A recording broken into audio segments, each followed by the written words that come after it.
Bear with me. This short video will explain everything. This is Joe. Joe lives in a small town of 100 people, and he owns his own business with 30 employees that are from his town.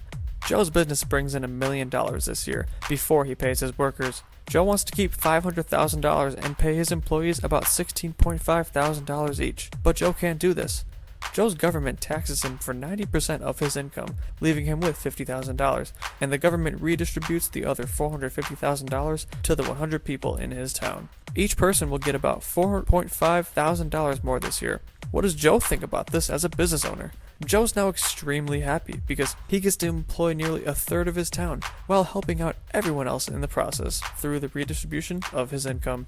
This is just like leading a group project, let's say back in high school, and you do 75% of the work, but everyone gets a similar grade. You just get that wonderful feeling that you did something for yourself, but everyone else benefited off of you for no reason. This is why socialism works. Wait, hold on. That last part didn't sound right. Joe actually hates this and is extremely discouraged from profiting off of his business. He put in all that effort for 5% of the $1 million. Now, Joe wants more of his money back next year, so he fires some workers because he knows he'll get the work done without them.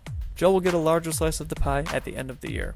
Unemployment slightly rises in Joe's town, but now that Joe makes more money, he's also giving his government more money through taxes, and each person in town gets a little more than $4,500. That's good for the people who weren't working at Joe's business, but it's a downgrade for the employee or employees that were fired and lost about 75% of their paycheck.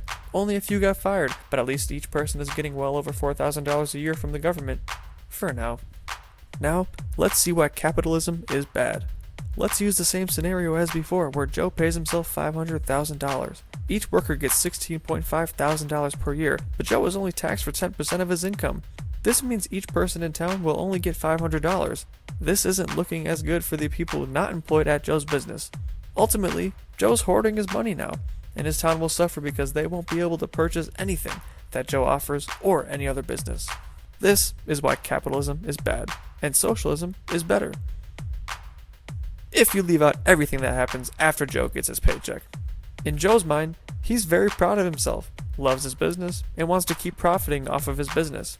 In fact, Joe wants to expand his business to earn more money, so he uses $100,000 to build a new expansion on the other side of town. Now Joe needs to hire 10 more people from his town to work for the expansion. He's able to pay them $16,500 per year to work for him just like every other worker.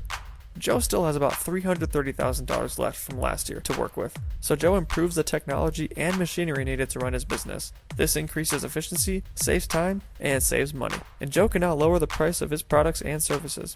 Joe used $120,000 to upgrade his business's tech and machinery, which leaves him with $110,000. But wouldn't Joe's profit be smaller if he sells things at a cheaper price? Not really. The expansion should bring in new customers, and they'll be attracted to the lower prices. Now Joe has a $110,000 paycheck, over twice as much as $50,000. There are 10 more people in Joe's town who have a job, and his business is growing. It's likely that Joe will continue this growth and expansion in the future. So, to reiterate, socialism is good because everyone gets more money, and rotten, greedy CEO Joe gets his fair share, just like the rest of us. And capitalism is bad because the unemployed get less money, despite the potential for massive job growth and higher paychecks.